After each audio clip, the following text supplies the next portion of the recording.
Hello, welcome back to my channel once again. आज मैं जिस टॉपिक पे आप बात करना चाह रहा हूँ, दिस इज कम्प्लीटली स्पिरिचुअल। लोग समझते हैं कि मैं जो कर रहा हूँ वही मुझे मिल रहा है। ऐसा बिल्कुल नहीं है। जो आपकी किस्मत में लिखा गया है वो भी बदल सकता है जब आप उसे बदलना चाहें। मैं इसके लिए आपसे एक स्टोरी शेयर करना चाह रहा हूँ। एक मरतबा एक भुट्टे वाला घर के बाहर भुट्टा लगाता है और उसकी ख्वाहिश होती है कि मैं रोज़मर्रा आने वाले वक्तों में ज़्यादातर पैसे कमाऊं। वो हमेशा अच्छी कोशिशें करता है। कभी कोशिशें कामयाब और कभी नाकाम होती हैं। एक मर्तबा उसके पास एक लड़का आता है और बड़ी मासूमियत के चेहरे लेकर उसे कहता है कि अंकल मुझे भुट्टा दे दो, मेरे पास पैसे नहीं है, मुझे बहुत भूख लग रही है। तो वो अंकल उसकी आंखों में देखकर, मासूमियत के चेहरे को देखकर तरस खाकर उससे भुट्टा भर के देता है। और वो लड़का भुट्टा देकर अंकल को दुआएं देकर जाता है, अल्लाह आपकी रोज़ी में बरकत करे।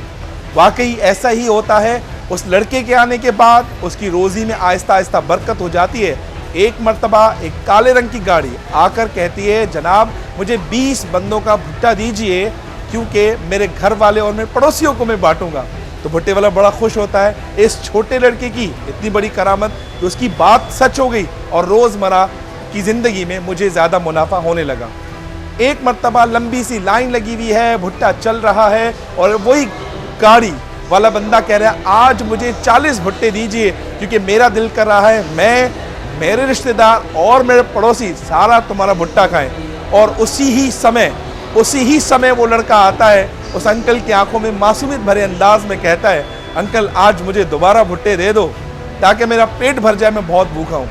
लेकिन अंकल ये भूल जाते हैं कि इसकी वजह से मुझे मुनाफा हो रहा है। अंकल डांट देते हैं उसे, लड़का फिर भी खड़ा होता है। अंकल उसे गालियां देते हैं, फिर लड़का मुंह लटकाकर वापस चला जाता है। उस वक्त तो अंकल की बहुत अच्छी सेल होती है, लेकिन अगले दिन वो लड़का वापस नहीं आता और सारा दिन गुजर जाता है, वो भुट्टा नहीं बिकता। बड़ा परेशान घर जाता है, सोचता है आज ऐसा क्या हुआ, कौन सा ऐसा माजरा हुआ कि मेरा एक भी भुट्टा नहीं बिका। सोच विचार करने के बाद उसे लगा कि शायद उस लड़के की बद्दुआ तो नहीं जो पहले मुझे दुआएं देता था कि ये अल्लाह कर तुम्हारे रिस्क में, तुम्हारी रोज़ी में इजाफा हो। उसके बाद जब लड़का अगले दिन आता है, अंकल मुझे एक बार दोबारा भुट्टा दीजिए।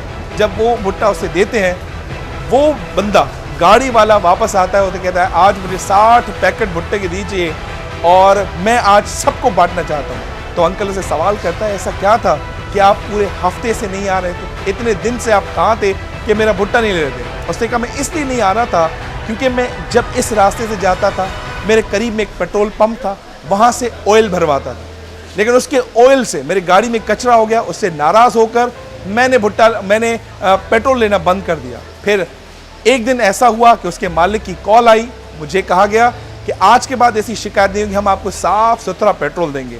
अगर इसकी वजह से गाड़ी ख़राब होती है हम आपको उसका कंपनसेशन पे आउट करेंगे। जैसे उसने मुझे कहा, मैंने उसे माफ़ी दे दी और माफ़ी के बाद मैं आपके सामने गुजरा। मैंने सोचा कि आज ज़्यादा से ज़्यादा भुट्टा लूँ ताकि सब लोगों में उसको बांटूँ। उसके बाद जब अंकल घर जाते हैं, पूरी रात सोचते हैं, सोते नहीं हैं कि आखिर ऐसा क्या हुआ। लड़के को भुट्टा देता हूँ, इतनी सेल बढ़ जाती है। जब भुट्टा नहीं देता तो कोई मुझसे खरीदने नहीं आता। कोई तो ऐसी एक ताकत है जो इस सिस्टम को जोड़े हुई है। इन शॉर्ट, इस स्टोरी से ये सबक मिलता है कि जब आप किसी की मदद करेंगे, ये आप मदद नहीं करें, कोई एक हस्ती है जो आपका रिस्क किसी और के रिस्क से जोड़ रही है। वो लड़का ना उसका दामाद था, ना बेटा था, ना सगा था, ना भतीजा था, कोई रिश्ता नहीं है, कोई खून का रिश्ता नहीं है, लेकिन अल्लाह ताला ने उसका रिश्ता, रिस्क है, उस बंदे से जोड़ा और उस बंदे का उस गाड़ी वाले से जोड़ा और उस गाड़ी वाले का पेट्रोल पंप वाले से जोड़ा। ऐसे पता नहीं कितने मिसाल, कितनी स्टोरी जोड़ सकती हैं। तो उम्मीद करता हूँ ये वीडियो आपको बहुत पसंद आएगी। लाइक कीजिएगा, शेयर कीजिएगा और यकीन मानिए अच्छा सोचेंगे आपके लिए अच्छा होगा। Wish you best of luck. Thank you.